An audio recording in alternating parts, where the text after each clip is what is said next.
استغفار پڑھنا، اللہ سے توبہ کرنا دنیا کی نعمتوں کو حاصل کرنے کا ذریعہ بھی ہے اور آخرت کی بھلائی کا ذریعہ بھی ہے۔ سورۃ نوح میں اللہ سبحانہ و تعالی فرماتے ہیں، حضرت نوح علیہ السلام نے اپنی قوم کو استغفار کرنے کو کہا، اور کیا کہا؟ فَقُلْتُ اسْتَغْفِرُوا رَبَّكُمْ، میں نے اپنی قوم سے کہا کہ اپنے رب سے استغفار کرو، اپنے رب سے معافی مانگو۔ تو نتیجہ کیا ہوگا؟ اِنَّهُ كَانَ غَفَّارًا، بے شک وہ بہت زیادہ معاف کرنے والا ہے۔ يُرْسِلِ السَّمَاءَ عَلَيْكُمْ مِدْرَارًا، تم پر آسمان سے خوب بارشیں برسائے گا، آسمان کو تم پر برسنے والا بنا دے گا۔ وَيُمْدِدْكُمْ بِأَمْوَالٍ وَبَنِينَ، تمہیں مال اور بیٹوں سے مدد دے گا۔ وَيَجْعَلْ لَكُمْ جَنَّاتٍ، تمہارے لیے باغات بنائے گا۔ وَيَجْعَلْ لَكُمْ أَنْهَارًا، اور تمہارے لیے نہریں جاری کر دے گا۔ آپ دیکھیں کہ ایک انسان کی خواہش کیا ہوتی ہے کہ اس کو کیا کچھ ملے، یعنی رہنے کا مقام اور حالات جو ہیں وہ پرسکون ہو، پھر اس کے بعد یہ کہ مال ہوں، بیٹے ہوں، باغ ہوں، اور زندگی کی اور آرائشیں اور نعمتیں ہوں۔ یہ ساری چیزیں کہاں سے ملتی ہیں، کیسے ملتی ہیں؟ استغفار سے ملتی ہیں۔ عام طور پر لوگ پریشان ہوتے ہیں، دکھی ہوتے ہیں۔ مثلا ایک شخص ایک بزرگ کی محفل میں آیا اور اس نے کہا کہ میرے حالات بہت تنگ ہیں، مجھے بہت پریشانی ہے، میرا رزق بہت تنگ ہے، تو آپ مجھے کوئی وظیفہ بتائیے۔ تو انہوں نے اس کو کہا کہ کثرت سے استغفار پڑھو۔ دوسرا آیا، اس نے کہا بچوں کی شادی نہیں ہوتی، تو آپ نے اس کو بھی کیا بتایا کہ کثرت سے استغفار کرو۔ تیسرا آیا تو کہنے لگا کہ بہت قحط سالی ہے، فصلیں اچھی نہیں ہوتی، تو آپ نے اس کو بھی استغفار کا بتایا۔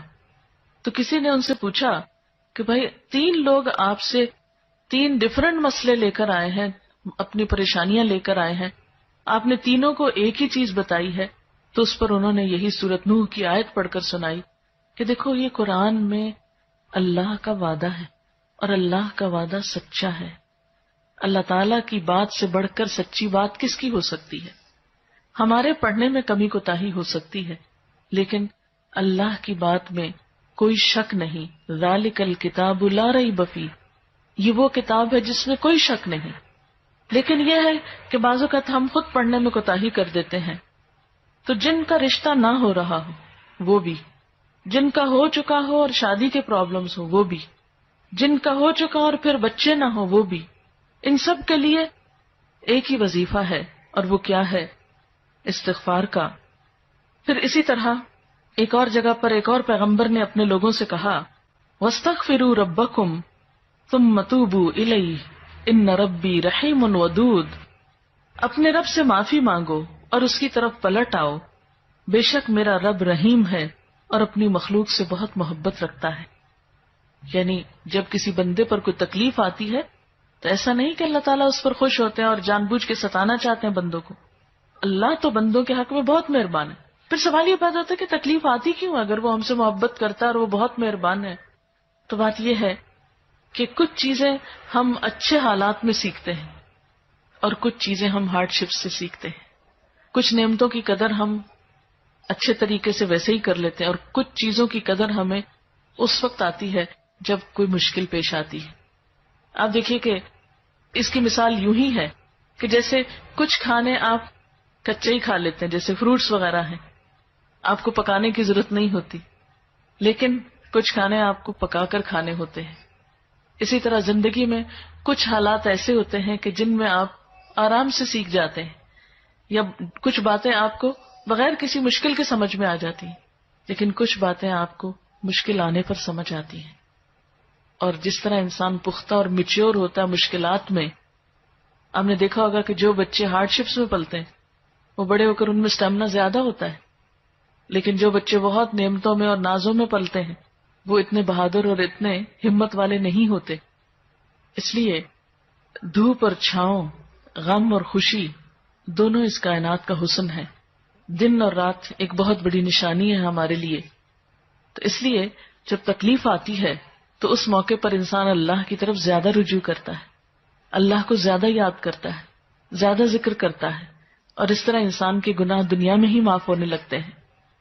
ایک اور جگہ پر آتا ہے وَأَنِسْتَغْفِرُوا رَبَّكُمْ ثُمَّ تُوبُوا إِلَيْهِ يُمَتِّعْكُمْ مَتَاعًا حَسَنًا، اور یہ کہ تم اپنے رب سے معافی چاہو اور اس کی طرف پلٹ آؤ تو وہ تم کو اچھا سامان زندگی دے گا. یعنی دنیا کی اچھی نعمتیں کس سے ملیں گی؟ استغفار سے. اور اس کے لیے دعائیں کیا ہیں؟ ربنا اغفر لنا، یہ قرآن پاک کی دعائیں ہیں استغفار کی. ربنا اغفر لنا ذنوبنا واسرافنا فی امرنا وثبت اقدامنا. ایک اور دعا ہے ربنا آمنا فاغفر لنا وارحمنا وانت خیر الراحمین. پھر اسی طرح ربنا ظلمنا انفسنا وان لم تغفر لنا وترحمنا لنکونن من الخاسرین انت ولینا فاغفر لنا وارحمنا وانت خیر الغافرین. پھر اسی طرح ربنا فاغفر لنا ذنوبنا وکفر عنا سیئاتنا وتوفنا مع الابرار. پھر اسی طرح رسول اللہ صلی اللہ علیہ وسلم نے بھی کچھ ایسی دعائیں سکھائی ہیں جو استغفار کا ذریعہ ہیں. رب تقبل توبتی واغسل حوبتی واجب دعوتی وثبت حجتی واہد قلبی وسدد لسانی واسلل سخیمۃ صدری. رب اغفر لی وتب علی انک انت التواب الغفور. استغفر اللہ الذی لا الہ الا هو الحی القیوم واتوب الیہ. اللہم انی ظلمت نفسی ظلما کثیرا ولا یغفر الذنوب الا انت فاغفر لی مغفرۃ من عندک وارحمنی. اسی طرح اللہم اغفر لی خطیئتی وجہلی واسرافی فی امری وما انت عالم به منی. اللہم اغفر لی جدی وہزلی وخطیئتی وعمدی وکل ذلک عندی. اسی طرح اللہم اغفر لی ذنبی کلہ دقہ وجلہ واولہ وآخرہ وعلانیتہ وسرہ. تو یہ استغفار کی دعائیں جو ہیں یہ انسان کے لیے بہت سی رحمتوں اور بخششوں کے اور عنایتوں اور برکتوں کے دروازے کھولتی ہیں. استغفر اللہ استغفر اللہ استغفر اللہ اللہم اغفر لی اللہم اغفر لی. کیونکہ ہر روز انسان کے اوپر مختلف طرح کی حالتیں آتی. انسان جس وقت بھی پریشان ہو، جس وقت بھی غمگین ہو، جس وقت بھی دکھی ہو، فوراً اگر اپنے رب کو پکارنے لگے تو انشاءاللہ وہ غم اور دکھ جو ہے اس سے انسان کو فوری طور پر ریلیف ہوگا. جیسے جسم کے اوپر پہنچنے والے زخم اور تکلیفیں ہوتی ہیں نا، تو ان کو اگنور نہیں کرنا چاہیے. مثلا اگر کہیں کٹ لگ گیا تو آپ اس کو ایسے نہیں چھوڑیں گے، اس پر کوئی دوا لگائیں گے یا کوئی پٹی لگائیں گے یا اس کو صاف کریں گے یا اس کو مرچوں سے، صابن سے، اس طرح کی چیزوں سے بچائیں گے تاکہ وہ بڑھے نہیں. اسی طرح جو روح پر کٹ لگ جاتے ہیں یا انسان گناہ کر کے اللہ کو جو ناراض کر لیتا ہے تو اس سے انسان اگر فوری طور پر نکلتا نہیں اور اس کا علاج نہیں کرتا تو بعض اوقات وہ گناہوں کے دھبے اور وہ دل کی سیاہی اتنی گہری ہوتی چلی جاتی ہے کہ انسان کو ایکیوٹ ڈپریشن میں لے جاتی ہے. اور بعض اوقات پھر اس کے لیے بڑی بڑی دوائیاں اور بڑی بڑی دوائیں اور دعائیں بھی کام نہیں کرتی. اس لیے انسان کو ہر روز کثرت کے ساتھ استغفار ویسے بھی کرنا چاہیے. اسی لیے ہم دیکھتے ہیں کہ اللہ کے رسول صلی اللہ علیہ وسلم جو معصوم تھے، گناہوں سے پاک تھے، جن کا کوئی گناہ بھی نہیں تھا، وہ دن میں 70 سے 100 بار استغفار کرتے تھے. اور آپ سے بڑھ کر مصروف بھی کوئی نہیں تھا. ہم تو یہ کہہ سکتے ہیں نا کہ ہم کیا کریں، ہمیں تو وقت ہی نہیں ملتا، نماز پڑھیں یا یہ بچوں کو سنبھالیں یا کون سا کام کریں کون سا نہیں کریں، کس وقت یہ تسبیحاں پڑھیں. ٹھیک ہے، ضروری نہیں کہ آپ کسی کونے میں بیٹھ کے لمبی تسبیح پڑھیں. آپ اٹھتے بیٹھتے چلتے پھرتے باتوں میں گفتگو میں کسی کی سنتے وقت دل میں آپ استغفار کثرت سے پڑھ سکتے ہیں.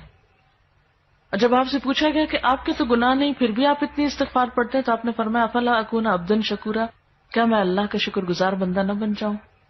تو شکر گزاری تو ویسے ہی اللہ تعالیٰ کو پسند ہے. سبحانک اللہم و بحمدک اشہد ان لا الہ الا انت استغفرک و اتوب الیک. السلام علیکم و رحمۃ اللہ وبرکاتہ.